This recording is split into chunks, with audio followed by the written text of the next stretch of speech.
دنیا میں بکھیڑے چلتے رہیں گے. ان کی وجہ سے ہمیں نہ تو مایوس ہونا ہے, ہم اسلام پہ کسی شخصیت کی وجہ سے نہیں چلتے. اپنے آپ کو ایسا بناؤ ہی نہیں, کسی شخصیت کے ایسے حوالے کر دو کہ یہ ہے تو میں ہوں, یہ نہیں ہے تو میں بھی نہیں ہوں. جو آدمی یہ کام کرے گا وہ گمراہ ہو جائے گا. میں نے بہت سے لوگ دیکھے ہیں, لوگ ان پہ اعتماد کرتے ہیں, بعد میں پتہ چلتا ہے یہ تو 2 نمبر آدمی ہیں, تو وہ لوگ دین سے ہی پھر جاتے ہیں. جب نبی کے بارے میں قرآن نے کیا کہا دیکھو, غزوہ احد میں رسول اللہ صلی اللہ علیہ وسلم کی شہادت کی افواہ پھیل گئی, جھوٹی خبر, بہت سے صحابہ حواس باختہ ہو گئے. قرآن میں آیتیں کیا نازل ہوئیں, وما محمد الا رسول, محمد اللہ تھوڑی ہیں, اللہ کے پیغمبر ہیں. افإن مات او قتل, اگر ان کی موت ہو جائے یا قتل ہو جائیں تو کیا تم دین پہ واپس پھر جاؤ گے؟ یعنی تم محمد صلی اللہ علیہ وسلم کی وجہ سے تھوڑی دین پر ہو, تم کس کو خوش کرنے کے لیے ہو؟ اللہ کو. نبی کو بھی خوش کر رہے تو اللہ کی خاطر. جب آپ صلی اللہ علیہ وسلم کا وصال ہوا, آپ کی وفات ہوئی, تو صحابہ کے حوصلے پست. تو حضرت عمر نے کیا فرمایا کہ جو یہ کہے گا کہ نبی کی موت واقع ہو گئی ہے, میں اس کی گردن اڑا دوں گا. حضرت ابو بکر نے کیا فرمایا, یہی آیت پڑھی, وما محمد الا رسول, فرمایا محمد اللہ کے رسول ہیں بس. افإن مات او قتل, ان کی موت واقع ہو جائے یا قتل ہو جائے تو دین سے پھر جاؤ گے کیا؟ پھر آپ نے فرمایا یا ایھا الناس, اے لوگو, من کان منکم یعبد محمدا فإن محمدا قد مات, تم میں اگر کوئی محمد کی عبادت کرتا تھا صلی اللہ علیہ وسلم تو محمد پر موت واقع ہو چکی ہے. ومن کان منکم یعبد اللہ, اور تم میں کوئی اللہ کی عبادت کرتا تھا. کیا اسلام ہے یار, کتنا یعنی کتنی کلیئرٹی ہے اسلام کے عقیدے میں. اور یہ اعلان وہ کر رہا ہے جو محمد کا سب سے چہیتا ہے صلی اللہ علیہ وسلم, جو سب سے چہیتا ہے, جس کو سب سے زیادہ غم ہوا ہے آپ کے بچھڑنے کا, اس کی ایسی تربیت ہوئی ہے کہ بھئی میں اصل نہیں ہوں, اصل کون ہے؟ اللہ. تو کیا خطبہ دے رہے ہیں, ادھر صحابہ غم میں رو رہے ہیں, جانور ہلاک ہو رہے غم میں, جو نبی جن پر سواری کیا کرتے تھے. آپ کی اونٹنی جس پر آپ سوار ہوتے تھے وہ غم میں مر گئی, بھوکی پیاسے مر گئی وہ. لیکن ابو بکر کیسا قوم کو سنبھالا دے رہے ہیں اور کہہ رہے ہیں یا ایھا الناس, اے لوگو, تم میں جو محمد کی عبادت کرتا تھا فإنہ قد مات, محمد صلی اللہ علیہ وسلم پر موت واقع ہو چکی ہے. قد لگا دیا تحقیق کے لیے. ومن کان منکم یعبد اللہ, اور تم میں جو اللہ کی عبادت کرتا ہے, اللہ کی غلامی کرتا ہے, فإنہ حی لا یموت, وہ آج بھی زندہ ہے, اس پر موت واقع نہیں ہوگی. یعنی وہ حیران تھے تمہیں کیا ہو گیا, کوئی اچھمبے کا کام تھوڑی ہوا یہ, وہ تو بشر ہے, انسان ہے, انہوں نے تو دنیا سے جانا تھا, ہم تو اللہ کے لیے دین پہ چلے ہیں. کسی شخصیت پر اتنی قربانی نہیں دی جاتی. کسی شخصیت پر اگر قربانی دی جا رہی ہے تو کس کی وجہ سے؟ اللہ کی وجہ سے. اللہ راضی ہو رہا ہے. دیکھو قرآن میں نا بڑے علمی نکات ہیں. قرآن کہہ رہے یعتذرون الیکم اذا رجعتم الیہم لترضوا عنہم. قرآن کہہ لترضوا عنہم ہے, لترضوا عنہم, کوئی حافظ نہیں بیٹھا ہوا. لترضوا عنہم فإن ترضوا عنہم فإن اللہ لا یرضى عن القوم الفاسقین. اے نبی, جب آپ غزوہ تبوک سے واپس پہنچیں گے تو یہ جھوٹی قسمیں اٹھائیں گے تاکہ آپ ان سے راضی ہو جائیں, خوش ہو جائیں. اگر آپ خوش ہو بھی گئے, اللہ پھر بھی خوش بولو نہیں ہوگا. دیکھو یہاں نبی کو خوش کرنے کا ثواب کیوں نہیں مل رہا؟ کیونکہ یہاں نبی کو خوش کرنے سے مقصد اللہ کو خوش کرنا نہیں ہے. تو قرآن کہہ رہے ایسی خوشی کا میں ایسی خوشی پہ خوش نہیں. اور کعب ابن مالک, مرارہ ابن ربی اور ہلال ابن امیہ, ان 3 صحابی نے سچ بول کے نبی کو ناراض کر دیا. منافقین نے جھوٹ بولا نا کہ یہ عذر تھا, یہ عذر تھا, ہم تبوک میں اس لیے نہیں آ سکے, یہ مسائل تھے، یہ مسائل تھے. نبی عالم الغیب نہیں، آپ نے کہا چلو بھائی ایسے ہی ہوگا، آپ خوش ہو گئے، ٹھیک ہے بھائی جاؤ، کوئی سزا نہیں، کچھ بھی نہیں. اللہ نے کہا آپ خوش ہیں، اللہ نہیں خوش ان سے. دوسری طرف منافقی جو مخلص صحابہ تھے تین، کعب ابن مالک، مرارہ ابن ربی، ہلال ابن امیہ، یہ تین صحابی نے سچ بولا. یا رسول اللہ کوئی عذر نہیں تھا، بس ہم سستی کی وجہ سے پیچھے رہے، کوئی عذر نہیں تھا، جانا چاہیے تھا، ہم پہ فرض تھا، لیکن باغ پک چکے تھے، سب کچھ تیار تھا، پھر بھی نہیں گئے، کوئی عذر نہیں ہے. سچ بولا نا، نبی غضبناک ہو گئے. نبی کیا ہو گئے؟ اس لیے نہیں کہ سچ بولا ہے، اس لیے کہ جب کوئی عذر نہیں تھا تو پیچھے رہنے کا کوئی جواز بنتا نہیں. آپ نے فرمایا قم، جاؤ یہاں سے، حتی یقضی اللہ فیکم، اللہ فیصلہ کرے گا تمہارے بارے میں. 40-50 دن بائیکاٹ ہوا، یہاں تک کہ صحابی کہتے ہیں نبی نے سلام تک کا جواب نہیں دیتے تھے. کیا گزری صحابہ پر، مگر قرآن کہہ رہے ہیں میں کیا تھا ان سے، بولو راضی تھا، کیونکہ مجھے خوش کرنے کے لیے انہوں نے سچ بولا. تو پھر اللہ نے پیغمبر کو بھی راضی کر لیا بعد میں، اور اتنا خوش ہو گئے پیغمبر، فرمائے اللہ نے تمہاری تو. اچھا اور سنیں، اسلام کے عقیدے بتا رہا ہوں کتنے واضح ہیں کہ ہم اسلام کو فالو کسی مدرسے کی کسی بندے کی وجہ سے نہیں کرتے. اور یہ بھی بتا دوں، اس ایک بندے کی وجہ سے مدرسوں کو بدنام کرنا کہ مدرسے ایسے ہوتے ہیں، یوں ایسے ہوتے ہیں، یہ بھی وہی زیادتی ہے جس کا میں نے بھی تذکرہ کیا. جب حضرت کعب ابن مالک کی توبہ قبول ہوئی تو ان کو خوشخبری پہنچی، وہ نبی کے پاس آئے. آپ صلی اللہ علیہ وسلم کا چہرہ حدیث میں آتا ہے استنار وجہہ کأن وجہہ قطعۃ قمر، ایسے چمک رہا تھا جیسے 14ویں کا چاند.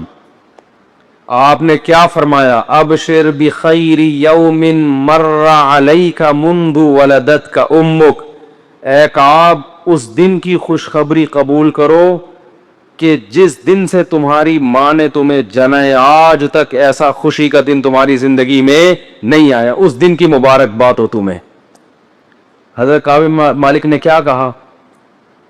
امن کا ام من عند اللہ، یہ خوشخبری آپ کی طرف سے یا اللہ کی طرف سے؟ نہیں آ رہی بات. اس فکر میں لگے ہوئے ہیں کہ اللہ راضی ہے کہ نہیں ہے.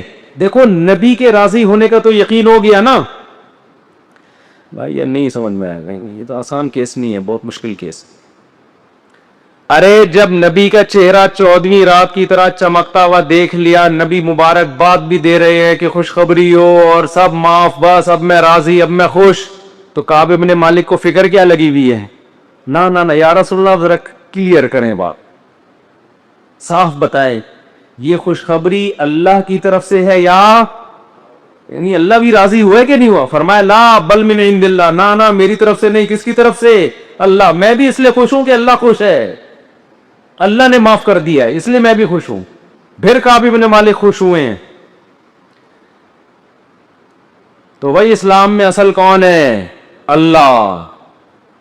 تبھی علماء کہتے ہیں کسی سے تنہائیوں میں گناہ ہوا ہو بالفرض، اللہ نہ کرے، اور اس نے توبہ کر لی، پھر لوگوں کو پتہ چل گیا، لوگ تانے دے رہے بے تو ویسا تھا، ان تانوں کی پرواہ بولو مت، بولے نہ تمہارا جرم کیا اور نہ ہمیں تم سے معافی مانگنے کی ضرورت، جس سے کیا ہے وہ جانتا ہے.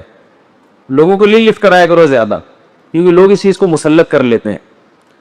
ہمارے حضرت کے پاس ایک بندے کا فون آیا لندن سے، کہتا ہے یار میں نے گناہ کیا تھا، پکڑا گیا، کہہ رہے میں نے توبہ کر لی، رو رو کے گڑگڑا کے اتنی معافیاں مانگی کہ اللہ نے بھی دل میں سکون ڈال دیا کہ میں نے تجھے معاف کر دیا، کہ لیکن پبلک معاف کرنے کے لیے تیار نہیں ہے. پبلک جب بھی گزر گئے ہے نا وہی تو، پبلک کا دل تو چھوٹا ہوتا ہے نا، پبلک کا دل کیا ہوتا ہے؟ چھوٹا. تو ایسی صورت میں پبلک کو زیادہ لفٹ نہیں کرائیں، بولے جاؤ تمہاری ایسی کی تیسی، ہم جانے اللہ جانے تو کون ہوتا ہے بھائی میرے کو. اور قرآن کے الفاظ دیکھو یار، وَمَن يَعْمَلْ سُوءًا أَوْ يَظْلِمْ نَفْسَهُ ثُمَّ يَسْتَغْفِرِ اللَّهَ يَجِدِ اللَّهَ غَفُورًا رَحِيمًا، ایسے وجد والی آیتیں ہیں. فرمایا جو بھی گناہ کرے گا, اپنی جان پہ ظلم کرے گا, ظلم ہو گیا, گناہ ہو گیا, شیطان نے بہکا دیا اس کو, غلط ہو گیا اس سے. حقوق العباد سے اس کا تعلق نہیں ہے, کیونکہ حقوق العباد میں پھر اس بندے سے بھی معافی مانگنا ضروری. کچھ جرائم ایسے ہیں جو اللہ اور بندے کے آپس کے معاملات. فرمایا پھر اس کو خیال ہوا کہ بھائی خدا تو انتقام لے گا, اور ویسے بھی غیرت کے خلاف ہے, جس نے اتنے احسانات کیے اس کو ناراض کرنا. قرآن کہہ رہا ہے ثم یستغفر اللہ, پھر وہ اللہ سے کیا کرتا ہے؟ معافی. کیا عجیب الفاظ ہیں.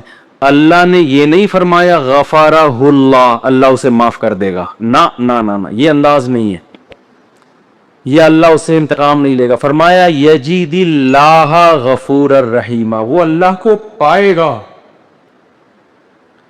وہ دیکھے گا کہ اللہ غفور بھی ہے اور رحیم, وہ دیکھے گا اپنی آنکھوں سے. یہ ایسے ہے جیسے ہم کسی کو دعوت دیں کہ آپ ہماری دعوت پہ آؤ, آپ پوچھتے ہیں کیا کیا ملے گا. ایک طریقہ ہوتا ہے آپ بتائیں بھائی بریانی کا انتظام بھی ہے, کباب بھی ہیں, اور اللہ بھلا کرے چکن کا بھی انتظام ہے, اور کڑھائی بھی ہے, 2-4 چیزیں اور بتا دی آپ نے, تو وہ ذہن میں رکھ کر آئے گا ٹھیک ہے بھئی یہ چیزیں ہوں گی. ایک اسٹائل یہ ہوتا ہے وہ کہ بھئی کیا ملے گا, تو آپ اس کو بتائیں جب تم آؤ گے نا تو میری دعوت میں پہنچنے کے بعد تمہیں محسوس ہوگا کہ وسیم بھائی چھوٹے موٹے سیٹ نہیں ہے. وسیم بھائی نے دعوت, یہ جی تم پالو گے, یہ چیز محسوس کرو گے کہ وسیم بھائی طبیعت کے تنگ, ایسا دسترخوان ہوگا, چھوڑو بریانی کباب, چھوٹی وہ غریبوں والی باتیں ہیں. کیا بریانی, مسالے والی بریانی, اور مفتی صاحب کے بیان سنتے رہتے الٹے الٹے, مسالے والی بریانی, چپلی کباب, کوئٹہ کی چائے. ابے بھائی چھوڑو یہ باتیں, یہ تو کہیں کھانچے وانچے میں پڑی ہوئی ہوگی. یجید تم پاؤ گے, مجھے محسوس کرو گے کہ یہ چھوٹا موٹا سیٹ نہیں ہے. دسترخوان دیکھ کے اندازہ ہو جائے گا بھائی کوئی بہت بڑا آدمی ہے. تو قرآن کے الفاظ کیا ہیں آپ کو پتہ ہے؟ جو بڑے لوگوں کی دعوتیں, مولانا طارق جمیل صاحب نے بتایا کویت کے شہزادوں نے ان کی دعوت کی. یہ قرآن کیا کہتا ہے؟ جو گناہ کرے گا اور توبہ کرے گا یجید اللہ غفور الرحیم. اللہ یہ نہیں فرما رہے کہ اس کو معاف کروں گا, اللہ فرماتے ہیں جیسے کوئی بندہ دعوت پر آئے تو آپ کہو بھائی تم پاؤ گے کہ میں چھوٹا موٹا سیٹ نہیں ہوں. میں اس پہ واقعہ سنا رہا تھا کہ حضرت مولانا طارق جمیل صاحب ایک دفعہ کویت کے شہزادوں نے ان کی دعوت کی, تو اب وہ کیا تصور دماغ میں لے کے گئے ہوں گے. فرماتے میں حیران ہو گیا, اونٹ کے بچے صحیح پورے روسٹ. نہیں آئی سمجھ میں؟ آپ کو پتہ ہے اونٹ کا بچہ کسے کہتے ہیں؟ اونٹنی کے جو بچے ہوتے ہیں نا, وہ ذبح کر کے کھال اتار کے کنویں میں پورے روسٹ چاول بھر کے دسترخوان پہ رکھی. بکرے روسٹ تو سنے ہوں گے, اونٹ روسٹ نہیں سنے ہوں. اب جو شہزادے ہیں ان کے لیے یہ کوئی اتنی بڑی چیز نہیں ہے, ان کی یہ بریانی ہے, ٹھیک ہے نا, ان کی بھی کیا ہے. اب ان سے اگر مولانا طارق جمیل صاحب پوچھیں شہزادوں سے جی آپ کی دعوت ہے کیا کیا ملے گا, تو ان کو غصہ آئے گا نا, نہیں یار یہ سمجھ میں یار. او بھائی ان کو غصہ آئے گا نا کہ یار ہم کویت کے شہزادے ہیں, ہماری کرنسی دیکھو, اور ہم یہاں کا تو غریب آدمی اتنا پرتکلف کھانا کھاتا ہے, اور تم شہزادوں سے پوچھ رہو کھانے میں, آپ کو غم ہو رہا ہے کہ پتہ نہیں بریانی ملے گی کہ نہیں ملے گی, پتہ نہیں روٹی ہوگی کہ نہیں ہوگی. تو اگر وہ ان سے پوچھتے تو وہ جواب میں یہ تھوڑی کہتے کہ یہ بھی ہے یہ بھی ہے, وہ کہتے بھائی آ جاؤ پتہ چلے گا شہزادوں نے دعوت کی ہے. آ جاؤ گے تو پتہ کیا چلے گا؟ پتہ چل جائے گا کہ شہزادہ بھی کوئی نائجیریا کا نہیں ہے, کہاں کا؟ کویت کا, عرب شہزادہ ہے, اس کی دعوت ہے, آپ آئیں. اور ان کو پتہ چل گیا, انہوں نے بیان میں بھی بتا دیا. تو اللہ کا انداز یہی ہے, فرمایا تم سے کتنا بڑا جرم ہو جائے, کتنا بڑا جرم, یہاں تک کہ نبی نے فرمایا کہ اللہ فرماتے ہیں یا عبادی لو بلغت ذنوبک عنان السماء، تم نے گناہ کرتے کرتے کرتے کرتے زمین آسمان کے خلا کو بھر دیا، اتنے گناہ ہو گئے، ثم استغفرونی، پھر ایک دن تمہیں خیال آیا یار یہ غلط ہوا ہے، یہ نہیں ہونا چاہیے تھا، رب کو منانا چاہیے، بالآخر اس کا انجام برا ہے، گناہ کی سزا ملتی ہے، تو آپ نے ہاتھ اٹھا کے اللہ سے معافی، کسی اور کے در پہ نہیں گئے، کسی کی پرواہ بھی نہ کرو کون کیا کہہ رہا ہے، اللہ سے معافی مانگی۔ تو حدیث کے الفاظ کیا ہیں؟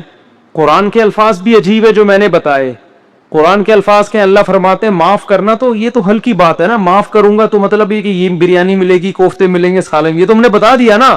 اللہ فرماتے ہیں توبہ کر کے دیکھ تو اللہ کو غفور اور رحیم پائے، غافر نہیں، راحم نہیں، غفور مبالغہ ہے، تو اللہ کو محسوس کرے گا کہ تیرا رب چھوٹا موٹا معاف کرنے والا نہیں ہے، رحیم کا مطلب بہت رحم کرنے والا ہے، اور اللہ یہ تجھے دکھائے گا، دکھائے گا کا مطلب کیا ہے؟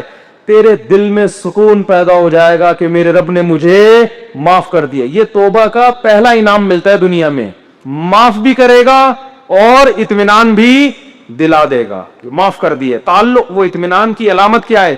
اللہ سے جو تعلق ٹوٹا ہوا تھا وہ آپ کو جڑا ہوا محسوس ہوگا، گناہ کی وجہ سے جو دل میں کالک آ گئی تھی وہ کالک آپ کو ختم ہوتی ہوئی نظر آئے گی۔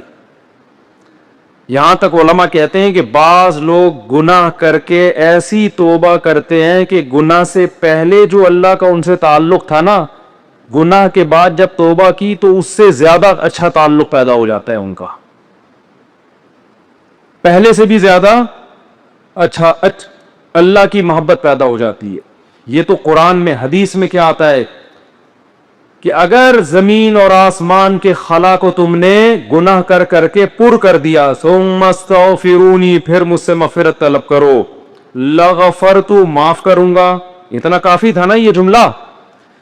یار نہیں آ رہی سمجھ میں؟ دیکھو اللہ یہ کہہ دیتے کہ زمین اور آسمان کے خلا کو پر کر دیا، مجھے ناراض کیا ہے نا، پبلک کے پاس جانے کی ضرورت نہیں، عیسائیوں میں پادریوں کے پاس جا کے معاف کرواتے ہیں، اتنے پیسے لے لو معاف کر دو۔ اللہ کہتے ہیں پادری کا کیا بگاڑا ہے تم نے؟ ناراض مجھے کیا ہے، نماز چھوڑی ہے مجھے ناراض کیا، زنا کیا مجھے ناراض کیا، انٹرنیٹ پر فحش فلمیں دیکھی مجھے ناراض کیا، یہ جو ہو رہے ہیں گناہ آج کل، کچھ بھی کیا مجھے ناراض کیا نا، تو آؤ میرے سامنے گڑ گڑاؤ۔ تو اللہ نے کیا کہتے ہیں؟ زمین اور آسمان کے خلا کو پر کر دیا، پھر مجھ سے معافی مانگو گے، معاف کروں گا۔ کافی ہے نا، بس کر دیا معاف۔ آگے اللہ ایک اور جملہ بناتے ہیں، لا ابالی، کسی کی پرواہ، بولو اردو میں لفظ سماتے ہو تو بڑا لا ابالی قسم کا آدمی ہے، سنا یہ لفظ؟ ہاں بولنے میں کچھ ٹیکس لگتا ہے، لا ابالی کہتے ہیں نا، یہ عربی کے لفظ سے آیا لا ابالی۔ لا کا مطلب نہیں، ابالی کا مطلب پرواہ نہیں کرتا میں کسی کی، جیسے جو آدمی کسی کی پرواہ نہیں کریں گے بڑا لا ابالی سا آدمی ہے۔ تو اللہ کیا کہتے ہیں؟ لا ابالی، معاف کروں گا، کسی کی پرواہ نہیں۔ کیا مطلب؟ یہ جملہ لگانے کی کیا ضرورت تھی؟ جملہ اس لیے لگایا جا رہا ہے کہ بہت سے نیک لوگوں کو اعتراض ہو سکتا ہے، اے اللہ اتنے سارے گناہ سیکنڈوں میں معاف، یہ بات ہماری کھوپڑی میں بولو نہیں ہو، کچھ تو تھوڑی سی ہوتی۔ جیسے ایک بیٹا نافرمان ہو، 20 سال باپ کو ستاتا رہے، اب باپ کو زندگی بھر ستایا اس میں، باپ نے کہا ایسی کی تیسی، ابھی دیکھتا ہوں میں جائیداد سے آپ کر دوں گا، میں یہ کر دوں گا، باپ بوڑھا ہو گیا، مرنے لگا ہے بھائی، اب جائیداد کی تقسیم کا وقت آ رہا ہے، اور اب یہ گیا، اس کو پتا ہے کہ اب تو سارا معاملہ خراب، زندگی بھر ستاتا رہا، آخر میں آ کے ابا سے کہتے ہیں ابا I am very very sorry, ابا کہتے ہیں چل جا معاف کیا۔ دوسرے بیٹوں کو آئے گا نا غصہ، ہے بھائی ابا یہ کیا، یہ تو آپ کے رحم دل ہونے سے ناجائز فائدہ اٹھا رہا ہے بھائی، ابھی آپ کے جانے کا وقت ہے، اور یہ آ کے سوری کر کے چلا گیا۔ تو ابا اگر ابا ہوں گے تو دوسرے بچوں کو کیا بولیں گے؟ باپ تم ہو یا میں ہوں؟ کیا خیال ہے؟ باپ تم ہو یا ٹھیک ہے تمہارا مشورہ ہے میں نے سوچ لیا؟ باپ بہرحال کون ہے؟ میں ہوں، میری مرضی، میری جائیداد ہے، میری میراث ہے، میں کسی کو بھی نہ دوں، میں صدقہ کر دوں، جاؤ۔ لیکن انسان کا اتنا ظرف ہوتا نہیں ہے۔ اب اللہ پر تو موت واقع نہیں ہوگی لیکن انسان پر تو موت واقع ہوتی ہے، اور موت کے بعد رحمت کے چانسز ختم، توبہ کے دروازے بند۔ ساری زندگی گناہ کرتا کرتا اب موت سے پہلے اللہ سے کیا کہہ دیتا ہے؟ آئی ایم سوری، معاف کر دیں۔ تو اللہ کہتے ہیں کہ میں معاف کر کے آگے پہلے ہی بتا دیا کہ کسی کو اعتراض کرنے کا حق، اللہ کو پتا ہے بہت سارے لوگ آئیں گے، یا اللہ یہ کیا ہے بھائی، یہ کیا اتنے سارے گناہ ہو رہے ہیں اور اس نے معافی اور ایک سیکنڈ میں معاف، یہ تو تیری حکمت کے خلاف ہے، یہ تو مصلحت کے خلاف ہے، یہ تو یوں ہے، یہ تو ناانصافی ہے۔ اللہ کہتے ہیں بولنے دو، مجھے پرواہ بولو نا نہیں ہے، تم نے تھوڑی جہنم بنائی ہے، میں نے بنائی ہے، نافرمانی اس نے میری کی، معاف کرنے کی طاقت مجھے ہے، تو میں جس کو چاہوں معاف کروں، تمہیں کیا تکلیف ہو رہی ہے؟ تم اپنی بات کرو مجھ سے، کہ تمہیں کسی جرم کے بغیر میں سزا تھوڑی دے رہا ہوں۔ یہ جو الفاظ ہیں نا، لا ابالی، یہ بڑے زبردست الفاظ ہیں۔ مجھے اس پر اکثر ایک چٹکلا یاد آتا ہے، وہ میں ہر بیان میں جب بھی اس حدیث کی تفسیر کرتا ہوں وہ سناتا ہوں کہ اس کی مثال کیسے ہے۔ اس کی مثال ایسے ہے، یہ جو لوگ پہلے سے بیان سن رہے ہیں انہیں یہ واقعہ سنا ہے، نئے نئے لوگ بھی آ جاتے ہیں نا، پرانے والے اصل میں اعتراض کرتے ہیں، یار وہ گھسے پٹے قصے بار بار سنا کے نا تھک گئے ہم۔ تو بھائی آپ کے لیے گھسے پٹے، نئے نئے لوگوں کے لیے کوئی مارکیٹ میں نیا آئے گا تو بتائیں گے ہم، اب آ ہی نہیں رہا۔ تو وہ ایک اونٹ، ایک بیل اور ایک دمبا، یہ بس واقعہ سنا کے بیان ختم کرتا ہوں، کچھ چند سوالات کے جواب دینے۔ اونٹ، بیل اور دمبا یہ کہیں جنگل میں سفر کے لیے نکلے، کھانا ختم، ایک گٹھری نظر آئی گھاس کی، اب تینوں میں پھڈا ہو گیا۔ اونٹ کہہ رہا ہے میں کھاؤں گا، بیل کہہ رہا ہے میں کھاؤں گا، دمبا کہہ رہا ہے میں کھاؤں گا۔ اونٹ نے کہا دیکھو میں تمہارا بزرگ ہوں، ہم تینوں ایک معیار بنا لیتے ہیں، جو اس معیار پہ پورا اترے گا وہ کھانا وہ کھائے گا۔ یہ پیشکش کس نے کی؟ اونٹ نے۔ اس نے کہا میں قبیلے کا بڑا ہوں، دیکھو تو اب میں جو سجیشن دوں گا اس پر عمل کرو۔ تو ہم تینوں میں سے جو اپنا سب سے پرانا ہونا ثابت کر دے گا کہ جو دنیا میں سب سے پہلے آیا ہے وہ اس گٹھری کا مستحق ہے۔ اونٹ کا خیال تھا میں ہی ہوں، بزرگ ہے، لوگوں نے کہا چلو جی بزرگوں کا احترام اسلام میں ٹھیک ہے واجب ہے۔ دمبے نے کہا ٹھیک ہے بھائی میں اپنا ثابت کرتا ہوں، میں بہت پرانا ہوں۔ انہوں نے کہا کتنا پرانا؟ انہوں نے کہا دیکھو یہ ابراہیم علیہ السلام نے بچہ ذبح کیا، نہیں ہوا تو دمبا آ گیا۔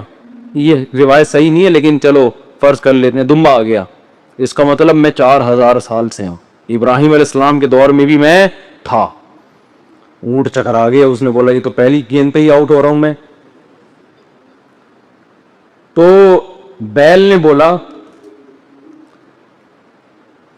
بولا کہ آدم علیہ السلام جب زمین پہ آئے تھے زمینداری کے لیے ٹریکٹر ایجاد نہیں ہوئے تھے، تو کچھ تو اگایا ہوگا نا، تو کھیتی باڑی کس سے کی تھی انہوں نے؟ بیل سے۔ اس کا مطلب میں کب سے ہوں؟ دمبا تو آؤٹ ہو گیا نا۔ اونٹ پریشان کہ کمبخت، اس سے پہلے تو تاریخ لکھی نہیں گئی ہے، اس سے پہلے تو تاریخ لکھی اور سجیشن بھی میری تھی۔ اونٹ ٹینشن میں آیا، اس نے کیا کہ وہ گھاس کی گٹھری اٹھا کے اپنے کوہان پہ رکھی۔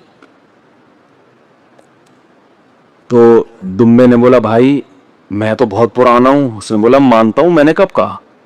آپ بہت پرانے ہیں، میں آپ کے بعد آیا ہوں۔ بیل نے کہا میں تو اس سے بھی پرانا ہوں۔ اس نے کہا میں نے بولا کہ آپ پرانے نہیں، تو بھائی پھر ہمیں دو۔ اس نے کہا دم میں تو لے لو۔ اس نے کہا ہمت ہے تو اٹھا لو، اونٹ کے کوہان سے کون اٹھائے گا؟ چلو دفعہ یہاں سے، تمہاری ایسی کی تیسی۔ سجیشن بھی خود ہی دی، بولا جس میں دم ہے لے لے بھائی، چلو اس کو کہتے ہیں لا ابالی۔ نہیں آئی بات سمجھ میں؟ اللہ ایسا نہیں کرتا کہ وہ اپنی تجویز کے خلاف چلے. یہ تو میں نے صرف ایک واقعہ سمجھانے کے لیے کہ بھائی اللہ کے سامنے کون لڑ سکتا ہے, اللہ کے سامنے کون دلائل دے سکتا ہے کہ اے اللہ وہ اتنے سارے گناہ کیے تو 2 منٹ میں معاف کر رہا ہے. اللہ کہتے ہیں جو جس نے دلائی کے امار لگانے ہیں نا, پہلے لگا کے رکھے, کتابوں میں لکھے, پورے پورے رسالے لکھ دے. میری نظر میں اس کی کوئی ویلیو نہیں ہے, کیونکہ خدا میں ہوں, تم نہیں ہو. نافرمانی میری کی ہے, تمہاری تمہیں کیوں تکلیف ہو رہی ہے؟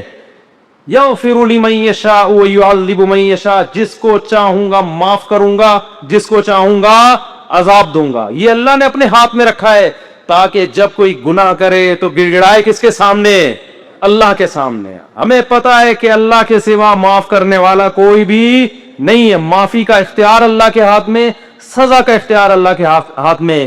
تو میں اس لیے کرا رہا ہوں کہ مخلوق کو زیادہ لفٹ کرانے کی ضرورت نہیں ہے.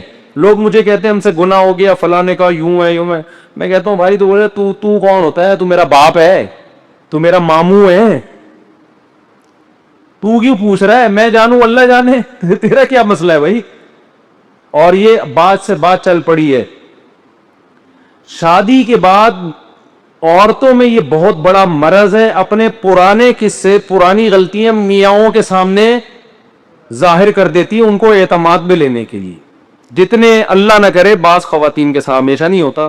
ستار بھائی وسیم, وہی ستار کو چھوڑو یار, نیک آدمی ہے, کوئی بھی چکر ان کے چلے ہوتے ہیں تو وہ اپنے شوہر کو اعتماد میں لینے کے لیے کہ میں آپ سے اپنے, دیکھیے آج میں آپ سے اپنے دل کی کچھ باتیں شیئر کرنا چاہتی ہوں.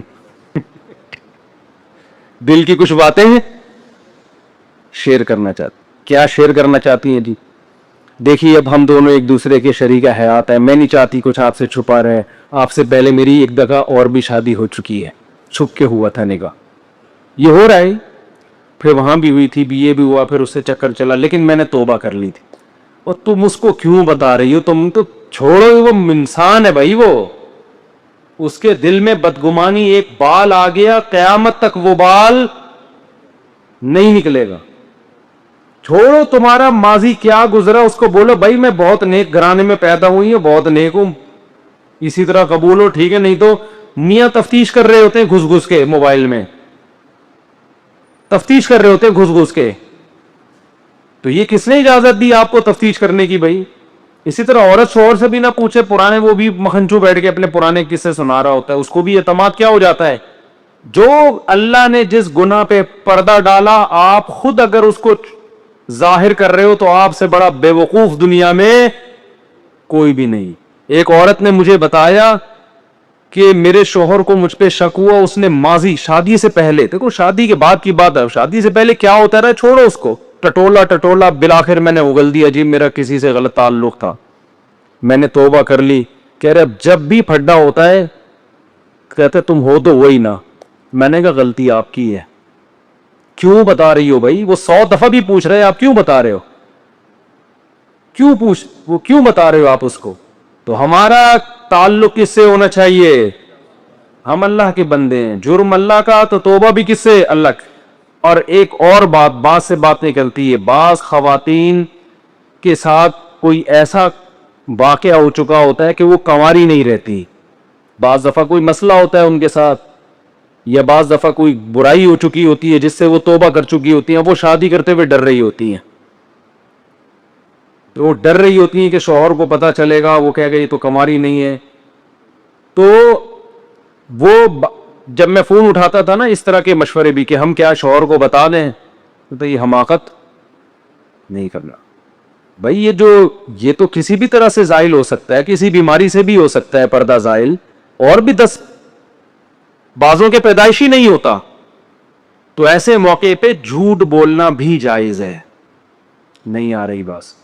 عورت کے لیے جائز ہے کہ وہ شوہر سے بولو نا, جھوٹ بول دے, وہ یہ نہ بتائے کہ میں نے بدکاری کی ہے پھر توبہ کر لی ہے. یہ اتنی تفصیل میں جانے کی ضرورت نہیں ہے. وہ بول دے بھائی یہ پیدائشی نہیں ہے, یہ جھوٹ ہے. لیکن کیوں؟ وجہ اس کی یہ کہ اس کمبخت کو یہ تفتیش کی اجازت نہیں ہے کہ وہ پوچھے آپ سے. جو ماضی کے قصے ہیں وہ کیا ہیں؟ وہ ختم, وہ پرانے ہیں. تو جو ٹوہ میں لگتا ہے نا, ٹوہ میں